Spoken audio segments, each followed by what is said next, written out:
কেউ এসেছেন শখের বশে, কেউ অভিজ্ঞতা অর্জনে, কেউ বা এসেছেন বেকারত্ব ঘোচাতে। হরহামেশা এমন সব কর্মীর দেখা মিলবে ঢাকা আন্তর্জাতিক বাণিজ্য মেলার প্রতিটি স্টলে। যেন বেকারদের জীবনে গতি ফেরাতে সুযোগ এসেছে খণ্ডকালীন এই কর্মসংস্থানের।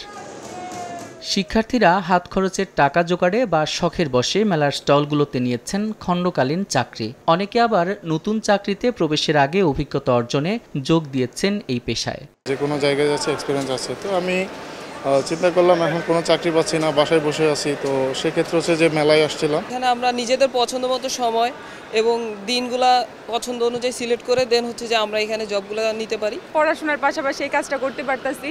পার্মানেন্ট জব হলে এটা আমরা এই সুযোগটা পেতাম না। বিভিন্ন প্রতিষ্ঠানে চাকরি করেন এমন বিক্রেতাদেরও পাওয়া গেল। চাকরি হারানো অনেকেও যোগ দিয়েছেন এই মেলায় খণ্ডকালীন কর্মীদের তুলনামূলক বেতন বেশি দেওয়ার পাশাপাশি টার্গেট পূরণ করে অতিরিক্ত আয়ের সুযোগ থাকার কথা জানালেন স্টল ব্যবস্থাপকরা। দেশের বিভিন্ন প্রান্ত থেকে আসা বিভিন্ন শ্রেণীর মানুষের খণ্ডকালীন এই চাকরির সুযোগ কিছুটা হলেও বেকারত্ব দূর করতে ভূমিকা রাখবে বলে মনে করেন সংশ্লিষ্টরা। সাদিক হাসান ইমন, সময় সংবাদ, ঢাকা।